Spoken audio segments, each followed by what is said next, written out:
নারায়ণগঞ্জে কোটা সংস্কারের দাবিতে আন্দোলনকারীদের উপর সাবেক সংসদ সদস্য শামীম ওসমান ও তার সহযোগীদের গুলি ছোড়ার একটি ভিডিও সামাজিক যোগাযোগ মাধ্যমে ছড়িয়ে পড়েছে। গতকাল শনিবার ফেসবুকে 29 সেকেন্ডের এই ভিডিও ছড়িয়ে পড়ে।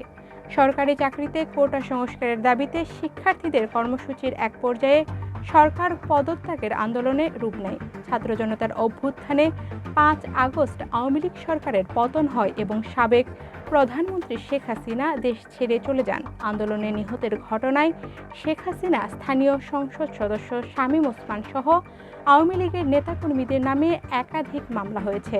সরকার পতনের পর শামীম ওসমান ও তার সহযোগীরা আত্মগোপনে রয়েছেন। খোঁজ নিয়ে জানা গেছে, গত 19 জুলাই বিকালে শহরের চাষারা বঙ্গবন্ধু সড়কে আওয়ামী লীগ দলীয় সংসদ সদস্য শামীম ওসমানের নেতৃত্বে আওয়ামী লীগ, ছাত্রলীগ ও যুবলীগের নেতাকর্মীরা মিছিলে বের হন। একটি উঁচু ভবনের উপর থেকে মুঠোফোনে 29 সেকেন্ডের ভিডিওটি ধারণ করা হয়। ভিডিওতে দেখা যায় শামীম ওসমান ও তার কয়েক শতাধিক অনুসারী আগ্নেয়াস্ত্র ও ধারালো অস্ত্র নিয়ে শহরের চাষারা এলাকা থেকে বঙ্গবন্ধু সড়কে শহরের 2 নম্বর রেলগেট এলাকার দিকে ধাওয়া দিচ্ছেন। সেখানে শামীম ওসমানের শালক তানভীর আহমেদ টিটু গুলি ছোড়েন। শামীম ওসমানের আত্মীয় ফয়েজ উদ্দিন, তার ছেলে মিনহাজুল ইসলাম ও শীতল পরিবহনের বাসের পরিচালক অনুপ কুমার সাহা, 12 নম্বর ওয়ার্ড আওয়ামী লীগের সভাপতি নিয়াজুল ইসলাম প্রমুখ সহ দেখা যায়। এছাড়া সেখানে আগ্নেয়াস্ত্র হাতে ছিলেন টেলিভিশন চ্যানেল ডিবিসি নিউজ ও যুগান্তর পত্রিকার নারায়ণগঞ্জ জেলা প্রতিনিধি রাজু আহমেদ। তারা আন্দোলনকারীদের ধাওয়া দিয়ে শহরের মোগুলপাড়া পর্যন্ত হটিয়ে দেন। খোঁজ নিয়ে জানা গেছে, ওই দিন মহড়ায় শামীম ওসমানের ভাতিজা আজমেরি ওসমান, মহানগর আওয়ামী লীগের যুগ্ম সাধারণ সম্পাদক শাহ নিজাম, মহানগর ছাত্রলীগের সাবেক সভাপতি হাবিবুর রহমান, নারায়ণগঞ্জ সিটি কর্পোরেশনের প্যানেল মেয়র ও আব্দুল করিম ও তার ছেলে MRK রিয়েন, ছাত্রলীগ নেতা কাউসার আহমেদ উপস্থিত ছিলেন।